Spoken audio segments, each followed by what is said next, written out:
गण गणपते नमो नमः। ओम नमो भगवते वासुदेवाय नमः। श्री विष्णु पुराण का द्वितीय अंश छठा अध्याय। रौरव महारौरव असिपत्र आदिक नरकों एवं प्रभु के नाम की महिमा का वर्णन। श्री पराशर जी बोले, हे विप्र, सातों पातालों का वर्णन करने के बाद श्री पराशर जी कहने लगे हैं, हे मैत्रेय, पृथ्वी के नीचे जल और जल के नीचे विभिन्न प्रकार के नरक स्थित हैं, जिनमें पापी लोग गिराए जाते हैं। हे ऋषि श्रेष्ठ, नरकों के अधिपति यमराज हैं, जो वहाँ शासन करते हैं। नरकों के नाम इस प्रकार हैं: रौरव, सुकर, रोध, ताल, विष, सन, महाज्वाल, तप्त कुंभ, लवण, विलोहित, रुधिराम, वैतरणी, कृमिश, कृमि भोजन, असिपत्र वन, कृष्ण, लाला भक्ष, दारुण, पूर्व, पाप, व्रणी ज्वाल, अघ शिरा, संदंश, कालसूत्र, तमस, आविची, श्रव भोजन, अप्रतिष्ठ और अप्रची आदि, ये सब तथा इनके अलावा और भी अनेकों महाभयंकर दारुण दुख देने वाले नरक हैं और अति दारुण शस्त्र, भय तथा अग्नि भय देने वाले हैं, और जिनमें जो पुरुष पापरत रहते हैं वे ही गिरते हैं। जो पुरुष कूट साक्षी, झूठा गवाह अर्थात जानकर भी न बतलाने वाला या कुछ न कुछ कहने वाला होता है, अथवा जो पक्षपात से न्यायपूर्ण नहीं बोलता और जो झूठा भाषण करता है, वह रौरव नरक में जाता है। हे मुनि सत्तम, गर्भ नाश करने वाले, ग्राम नाशक और गौ हत्या करने वाले प्राणी रोध नामक नरक में जाते हैं, जो श्वासोश्वास को रोकने वाला है। मदपान, शराब पीने वाले, करने वाले, ब्रह्मघाती, सुवर्ण चुराने वाला और जो पुरुष इनसे मित्रता करता है, ये सब सुकर नरक में जाते हैं। क्षत्रिय अथवा वैश्य का वध करने वाला ताल नरक में तथा गुरु स्त्री के साथ गमन करने वाला, भगिनी गामी और राजदूतों को मारने वाला पुरुष तप्त कुंड नरक में पड़ता है। सती स्त्री को बेचने वाला, कारागृह रक्षक, घोड़े विक्रेता और भक्त पुरुष का त्याग करने वाला, ये सब लोग तप्त लोह नरक में गिरते हैं। पुत्र वधु और पुत्री के साथ विषय करने वाला पुरुष महाज्वाल नरक में गिराया जाता है। तथा जो गुरुजनों का अपमान करने वाला और उनसे दुर्वचन बोलने वाला होता है, तथा वो वेदों की निंदा करने वाला, वेदों को बेचने वाला या अगम्य स्त्री से संभोग करने वाला, हे द्विज, वे सब लवण नरक में जाते हैं। चोर तथा मर्यादा का उल्लंघन करने वाले पुरुष विलोहित नरक में गिरता है। देव, द्विज और पितृगण से द्वेष करने वाला तथा रत्न को दूषित करने वाला कुमी भक्ष नरक में जाता है, और अनिष्ट यज्ञ करने वाला क्रमिश नरक में जाता है। जो नराधम पितृगण, देवगण और अतिथियों को छोड़कर उनसे पहले भोजन करता है, वह अति उग्र लाला भक्ष नरक में पड़ता है और बाण बनाने वाला बेधक नरक में जाता है। जो मनुष्य कणी नामक बाण बनाते हैं और जो खड़ आदि शस्त्र बनाने वाले हैं, वे अति दारुण विषसन नरक में गिरते हैं।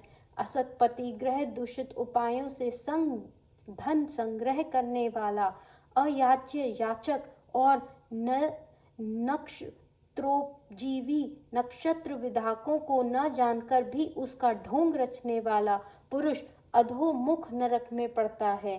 साहस करने वाला पुरुष पूर्व नरक में जा गिरता है, तथा पुत्र मित्रादि की वचना करके अकेले ही स्वादु भोजन करने वाला और लाख, मांस, रस, तिल तथा लवण आदि बेचने वाला ब्राह्मण भी उसी पूर्व नरक में गिरता है। हे द्विजश्रेष्ठ, विलाप, कुक्कुट, छाग, अश्व, शुकर और पक्षियों को जीविका के लिए पालने से भी पुरुष उसी नरक में गिरता है। नट व मल्ल व्रति में रहने वाला, धीवर का कर्म करने वाला, कुंड, का अन्न खाने वाला, विष देने वाला, चुगलखोर, स्त्री की असत वृत्ति के आश्रय रहने वाला, धन आदि के लोभ से बिना पर्व में अमावस्या आदि पर्व दिनों का कार्य कराने वाला, द्विज, घर में आग लगाने वाला, ग्राम का पुरोहित तथा सोम मदिरा बेचने वाला, यह सब रुधिरांध नरक में गिरते हैं। यज्ञ अथवा ग्राम को नष्ट करने वाला पुरुष वैतरणी नरक में जाता है तथा जो लोग वीर्यपात आदि करने वाले, खेतों की बाढ़ तोड़ने वाले, अपवित्र और छल वृत्ति के आश्रय रहने वाले होते हैं, वे कृष्ण नरक में गिरते हैं। जो ऐसे ही वनों को काटता है वह असीपत्र वन नरक में जाता है। गणिये और व्याघ गण वन ज्वाल नरक में गिरते हैं।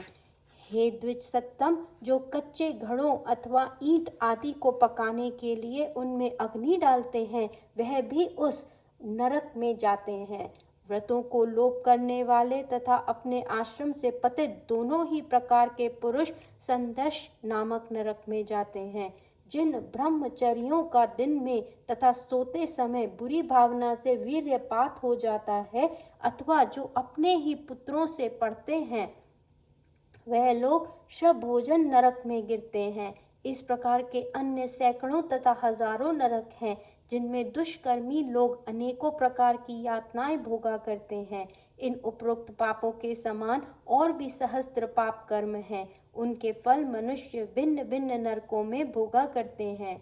जो लोग अपने वर्णाश्रम धर्म के विरुद्ध मन, वचन अथवा कर्म से कोई आचरण करते हैं वे नरक में गिरते हैं। अधोमुख नरक निवासियों को स्वर्ग लोक में देवगण दिखाई दिया करते हैं और देवता लोग नीचे के लोकों में नारकी जीवों को देखते हैं।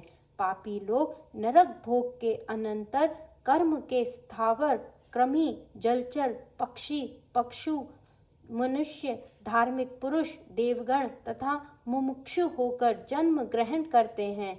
हे महाभाग, मुमुक्षु पर्यंत इन सब में दूसरों की अपेक्षा पहले प्राणी सहस्त्र गुण अधिक हैं।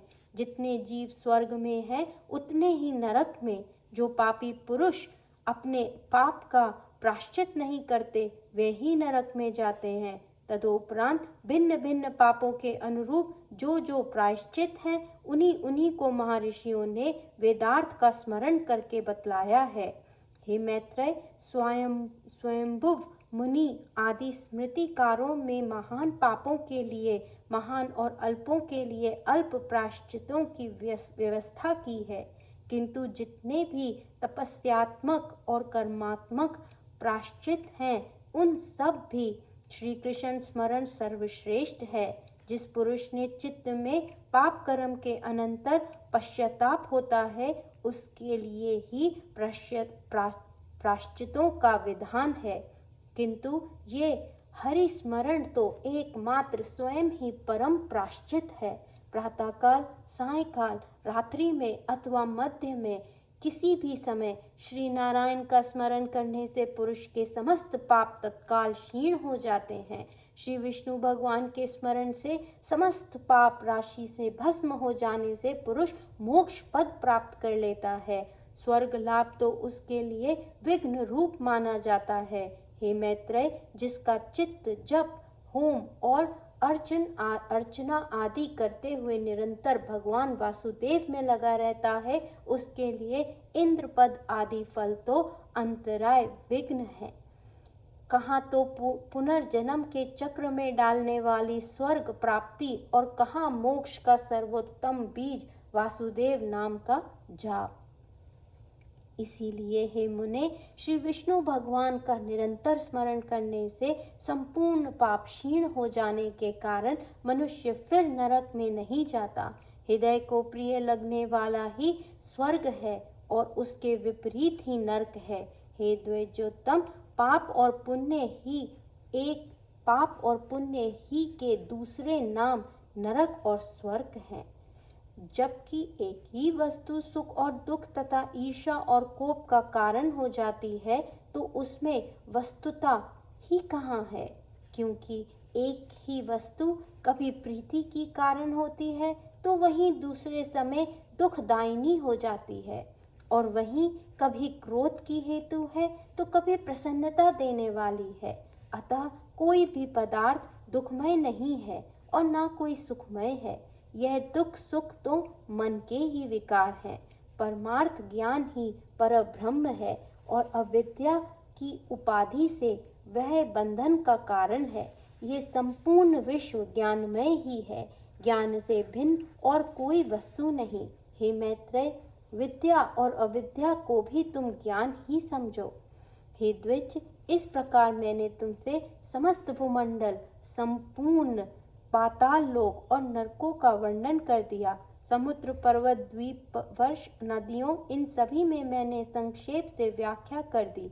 अब तुम और क्या सुनना चाहते हो?